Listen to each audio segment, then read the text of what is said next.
Hello everyone, welcome to the Friday review, and today I'm going to do my review on the LG Viper. This is an LG Viper from the Freedom Pop network, but it uses Sprint network, so it's basically a Sprint phone. So let's get right into the review. We have with this phone, it runs with a 1.2 gigahertz dual core processor. It has 4 gigs internal, but only 1.7 is user available, so that's kind of terrible, but it works. It has 1 gig of RAM. It doesn't seem like it from the things I've used. It looks really bad if it's got a 1 gig RAM. Performs very badly. It's got a 1080p camera, the back-facing camera, and it does have flash. Like I said, it does have flash, and it's a 5 megapixel camera.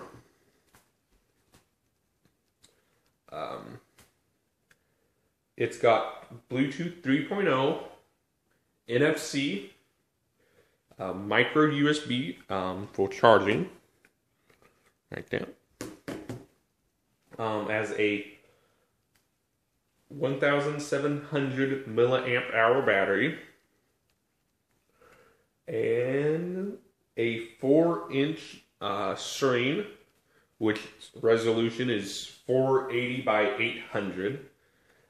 And it uses it does not have a removable SIM card also. But you do get a 4 gig SD card because the 4 gigs inside the phone are kind of useless.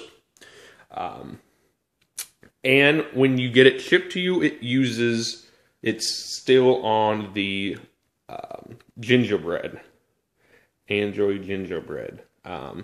But it has been updated to Android. Let's see.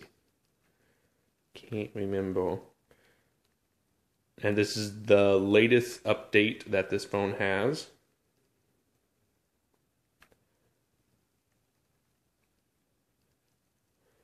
Our phone.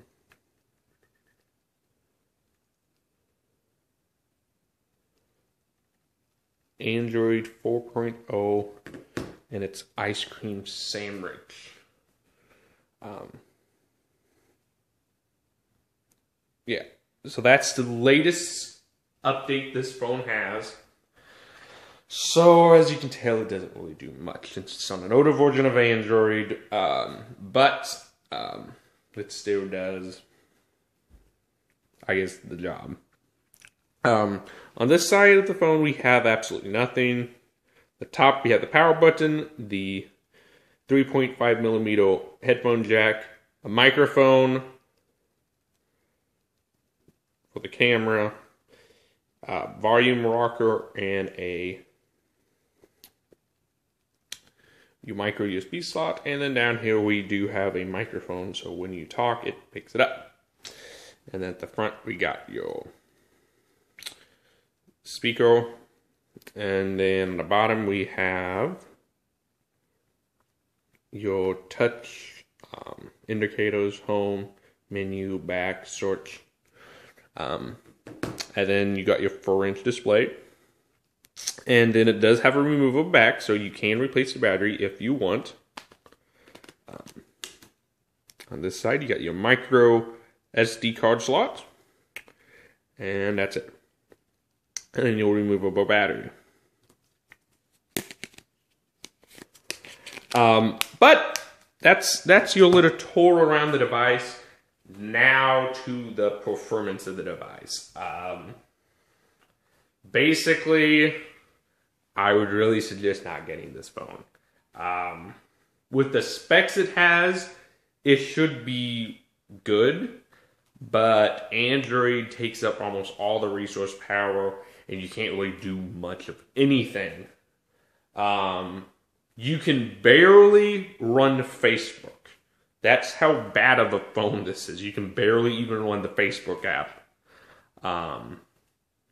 I've used phones with 1 gig of RAM and a processor similar to it, and you could actually use the phone. This, I don't know what LG did, but it's just terrible, terrible, terrible phone.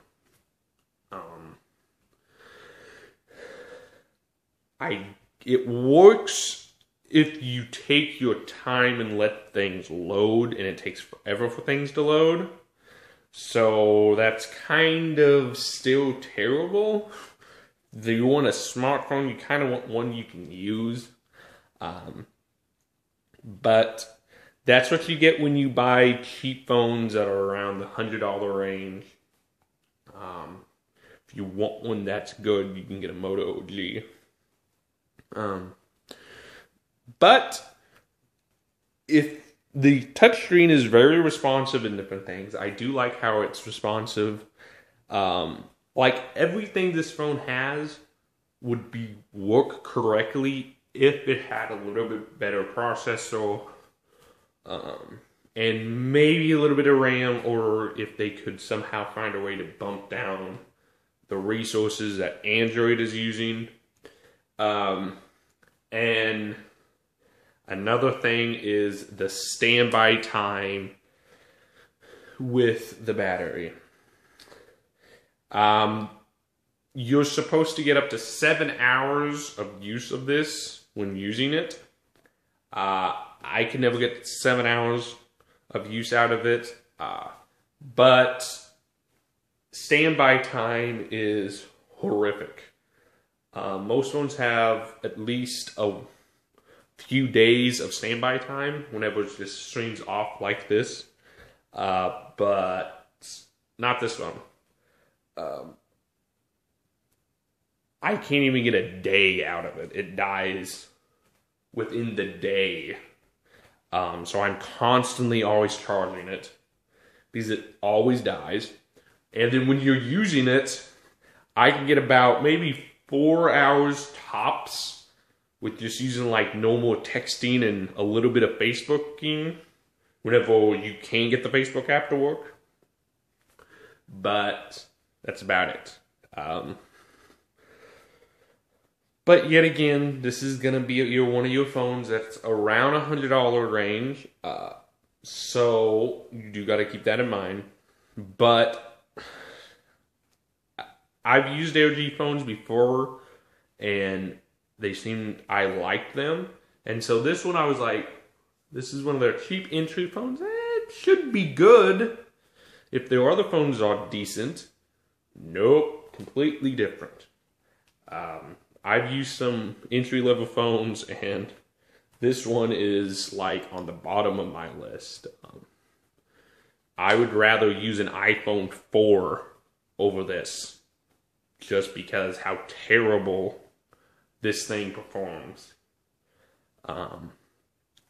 But yet again, like I said, can't really compare this to like high-end smartphones because this is an entry-level smartphone. Like you can compare this phone to a Moto G, which the Moto G would win, just saying. But if you're really wanting a phone that works correctly, really suggest not to go with the LG Viper. The only thing that this phone has that might want you to get it is it has 4G capability. It can connect to the 4G network. That's the only reason that you might consider getting it. And maybe if you have hotspot enabled on your phone. So you could use like your laptop or something for daily stuff and just use this for texting and talking. Because this is all it's really good for. So that's my review on the LG Viper. It's kind of a terrible review, kind of a bad review on the phone. This is one of my, I think, second review that I just flat out hated the product just because it was a terrible, terrible product. I don't understand how AOG wanted to release this onto the market, because this is a terrible phone. So, hope you like this video. Please like, subscribe, comment, and share, and I'll see you in the next one.